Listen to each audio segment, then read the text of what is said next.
Sabah sambut baik usaha kerajaan perpaduan bina semula kekuatan negara. Laporannya bersama Anisia Daules di Kota Kinabalu. Anne, teruskan dengan laporannya.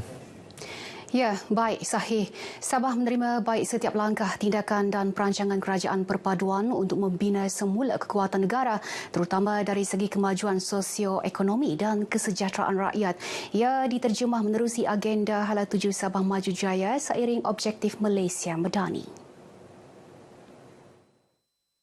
Ketua Menteri Datuk Seri Panglima Haji Haji Nur berkata, kerajaan negeri akan terus menjalin hubungan baik dengan kerajaan pusat demi menjamin kelangsungan pembangunan berteraskan keadilan sosial. Beliau berkata demikian dalam perutusan Hari Kebangsaan 2023 di Kota Kinabalu. Sambutan Hari Kebangsaan ini milik kita bersama. Justru, marilah kita berdiri teguh dan jangan terpengaruh dengan sebarang perkara negatif yang boleh menjejaskan keharmonian dan perpaduan sehingga membawa kepada perpecahan. Menurut Datuk Haji, Hari Kebangsaan merupakan hari bersejarah untuk memperingati dan menghargai jasa serta pengorbanan pejuang negara yang mempertahankan kedaulatan tanah air tercinta. Justru, beliau mengajak rakyat Sabah agar menghayati tema sambutan Hari Kebangsaan tahun ini, Malaysia Madani, tekad perpaduan penuhi harapan. Persiapan menerima kunjungan pasangan diraja ke negeri di bawah bayu bersempena kembara Kenali Borneo giat dilaksana bagi menjayakan acara julung kali tersebut yang di-Pertuan Agong Al-Sultan Abdullah Riayatuddin Al-Mustafa Billah Shah dan Raja Permaisuri Agong Tunku Azizah Aminah Maimunah Iskandariah dijadual berkunjung ke Sabah dan Sarawak pada 3 hingga 13 September ini. Timbalan Ketua Menteri merangkap Menteri Pengiring Sempena Kembara Kenali Borneo Negeri Sabah, Datuk Insinyur Syahelmi Yahya berkata, Jabatan Kerja Raya JKR akan sentiasa memastikan jalan-jalan yang terlibat dalam laluan tersebut dalam keadaan baik dan selamat.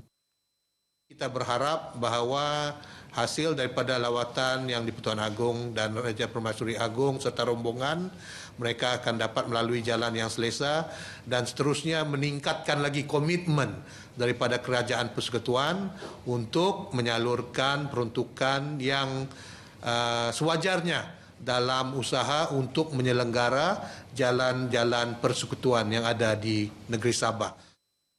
Datuk Syahelmi berkata demikian dalam sidang media di Kota Kinabalu. Katanya beberapa program akan dilaksana sepanjang jelajah berkenaan, antaranya Al-Sultan Abdullah akan meninjau sendiri proses pembinaan lebuh rayapan Borneo. Datuk Syahelmi yakin jelajah kembara Borneo akan menjadi kenangan terindah kepada rakyat Sabah kerana berpeluang bertemu dengan pasangan diraja tersebut. Yayasan Dakwah Islamiah Malaysia Yadim Negeri Sabah terus komited menyebarluas aktiviti dakwah di Sabah menerusi pelbagai aktiviti termasuk program Semarak Merdeka Bersama Yadim. Program sempena Bulan Kebangsaan itu dilihat berupaya memupuk rasa syukur dan semangat cintakan negara yang merupakan salah satu elemen dalam usaha dakwah. Ikuti laporan disediakan wartawan Syahira Samai. Kepelbagaian kaedah berdakwah amat penting bagi menarik minat golongan muda menyertai program keagamaan sekaligus menyemarakan rasa cinta kepada negara. Dakwah ini pelbagai, termasuklah mencintai tanah air ini juga adalah salah satu dakwah. Jadi di Yadim khususnya kita mempelbagaikan aktiviti untuk mengajak anak-anak ini terutamanya untuk mencintai negara, yang mana itu salah satu tanda kesyukuran kita berada di negara yang cukup aman dan stabil ini. Ramli ditemui RTM selepas merasmikan program Semarak Merdeka Bersama Yadim kawasan rukun tetangga KRT 1 dan 2 Kampung Brunei Membakut di SK Brunei Membakut. Program tahunan ini antara lain bertujuan menyemarakkan lagi sambutan Bulan Kebangsaan di samping memupuk semangat cintakan negara dalam kalangan murid sekolah. Ia ternyata mendapat sambutan menggalakkan daripada penduduk kampung yang mahu ia diteruskan pada masa akan datang sebagai usaha menyemarakan lagi sambutan Bulan Kebangsaan. untuk di masa akan datang, insyaAllah kita akan buat lagi. Dan apa yang saya lihat di sini pada hari ini dengan kehadiran Yadim bersama-sama kita dapat lagi menyemarakan budaya semangat kebangsaan ataupun semangat kemerdekaan di kalangan penduduk dan juga ibu bapa serta anak-anak sekolah. Best, seronok, dapat jalan sama kawan-kawan, cikgu, happy dan dapat meraihkan kemerdekaan dan dapat kibar bendera. Seronoklah. Bila pusing kampung tu. Dapat kongsi sambutan Hari Merdeka dengan ramai-ramai kawan-kawan lah. Tahun depan saya mau join lagi. Tahun depan, pelaksanaan program akan diperluas melibatkan agensi keselamatan di kawasan perairan seperti Maritim Malaysia. Program diserikan dengan perarakan mengelilingi kampung sejauh 2 km oleh kira-kira 200 murid SK Brunei sambil mengibarkan jalur gemilang, disusuli pengagihan 300 jalur gemilang kepada pengguna jalan raya. Laporan Sahira Samain, RTM. Sambutan Hari Kebangsaan tahun ini amat bermakna bagi 117 penghuni penjara di Sabah apabila mereka dibebaskan menerusi program pembebasan panduan secara berlesen PBSL Ihsan Madani. Daripada jumlah itu, 107 orang merupakan penghuni penjara yang menjalani hukuman di bawah 1 tahun, manakala selebihnya penjara 1 hingga 3 tahun. Timbalan Pengarah Pusat Penjara Kota Kinabalu, Muhammad Saad Bantalani berkata, PBSL memberi peluang kepada penghuni penjara menjalani kehidupan baharu, seterusnya memupuk semangat kekeluargaan. Istimewanya pada hari ini adalah hari kemerdekaan dan pastinya hari kemerdekaan yang penuh bermakna bagi buat banduan menjalani baki hukuman bersama keluarga mereka masing-masing.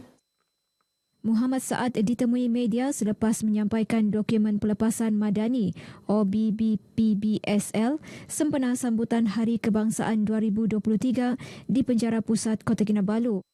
Rasa syukur, terharu dan gembira jelas terpancar di wajah penghuni yang menjalani PBSL Ihsan Madani kali ini.